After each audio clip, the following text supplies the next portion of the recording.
Welcome back to Western Wild. If you've been following us on Instagram and watched my boot video from about a year or so ago, I have been on a hunt for a boot that is both comfortable for my extra large feet, durable, and most importantly, waterproof. And I think I may have finally found one. This is the Hanwag Banks GTX. This is a German boot. Cool factor with this, it's actually kind of hard to find with big box retailers here in the US. You either need to go to Hanwag directly or purchase from kind of a boutique online retailer. I discovered this boot initially on a trip to Munich, Germany a few years back. Kind of wish I had bought it there at the time because it was on sale in the store. Didn't really want to carry that back in the carry-on bag. But a few years later now, I have tracked it down. And I am loving it so far. The fact that it is from Germany, hard to find here, instantly gives it a cool factor. In addition to that, it's just a good looking shoe all the way around. Might be kind of hard to tell here because it is covered in Central Oregon moon dust. This gets on all of our shoes, all of our vehicles, everything. This was in a pretty slick black coloration to begin with. Now it's just kind of grayed out, but still a nice shoe. Things that I like about this, overall construction quality seems to be really great so far. I've been trying this out for 3 or 4 months now, taking it on some pretty rugged terrain, holding up great. Really like the waterproofing on it. This is a Gore-Tex line boot.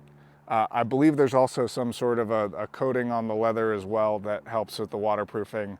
That just, it beads. Like you can stick your foot in the water, you pull it out, and a few seconds later the water just like sheds off.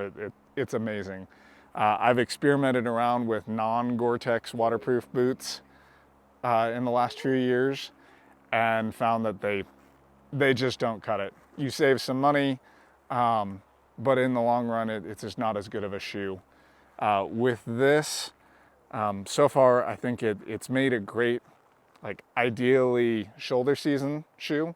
Spring, fall, summer it's run a little bit hot because of the waterproofing and some of the insulation that it has on it. I've gotten by just fine, but it's a little toasty. Winter, we'll see if it's warm enough to hold up to that. In terms of fit, a year or so ago, I released a video comparing the Keen Duran 2, which has been kind of my standard for a while, just because I have extra wide feet, size 13, 14, depending on the shoe. Keen is one of the only manufacturers out there that actually produces a toe box that is made to match feet and not just like super pointy at the front. So in terms of comfort and fitting my feet, that was the standard. That's why it's been so difficult for me to find another shoe. Have gone through Loas, Vasks, several other brands testing things out, and just haven't found anything that's quite wide enough for my feet. This is close. It's not quite there. For starters on that point, if you run with the sizing chart from Hanwag, and try to convert from European sizes to American sizes, it's probably going to tell you to go about a size too small. I was sized in as a size 12. I didn't quite trust that, so I went for a size 13, and that seemed to fit pretty well. In most American shoe manufacturers, Nike, Keen, I'm a 14. Maybe consider sizing up from what Hanwag tells you and down from your US made shoe. As far as performance has gone so far with fit and comfort, these have slid onto my feet really great. They feel like it fits perfectly when I get started on a hike. Going on flat ground, going on a slight uphill, perfect. The only place where I've run into an issue is on descending grades. And in that case, I have found on my big toe knuckle, get a little bit of a hot spot right here. So that's been a challenge. It's gotten better as I've worn the boot. As I've talked about in previous videos, I'm not really a fan of shoes that have to be broken in a lot. These, it's taken a little bit. After the first like 3 or 4 hikes, it wasn't a serious issue.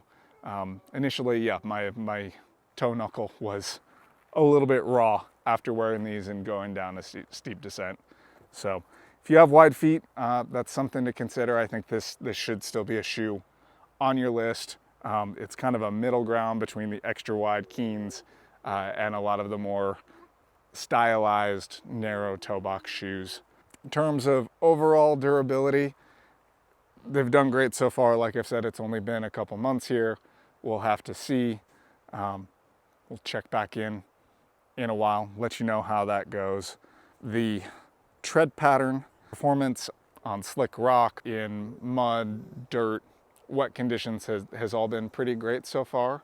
The only place where I've had a bit of an issue is on loose gravel and rock on a slope. Not too many shoes are going to be great with that, but you know, there's no exception there. What I'm waiting to see in terms of winter performance is how these do on ice. This is a Vibram sole. I've tried out shoes with these before, and they actually haven't performed as well on ice as I would have liked. So we'll see how that goes. Yeah, generally overall, if you're coming from a Keen boot and you like that wider toe box, but you're not too thrilled with the waterproofing issues that Keen has had of late, or the durability and long lastingness, I'd look at the Hanwag. It's also, as I said at the beginning, it's just kind of cool. You can't really find these at big box retailers in the US, so it makes it a little more unique. As far as pricing goes, Hanwag lists this at $390 MSRP, which is a joke. I would not buy this shoe at that price. I don't think the value is really there. The good news is that you see them for sale online all the time. There's a lot of places that list them standard at $300. I got these for under $180. There's sales going around all the time. Check them out. Yeah, I'd say give this shoe a go if you're interested in trying a new model, and let us know what you think. If you enjoyed this video, please consider giving our channel a sub. We have a lot of great gear test and review videos already, and more to come, including Tessa's review on the Loa Renegade GTX boot. As always, stay wild.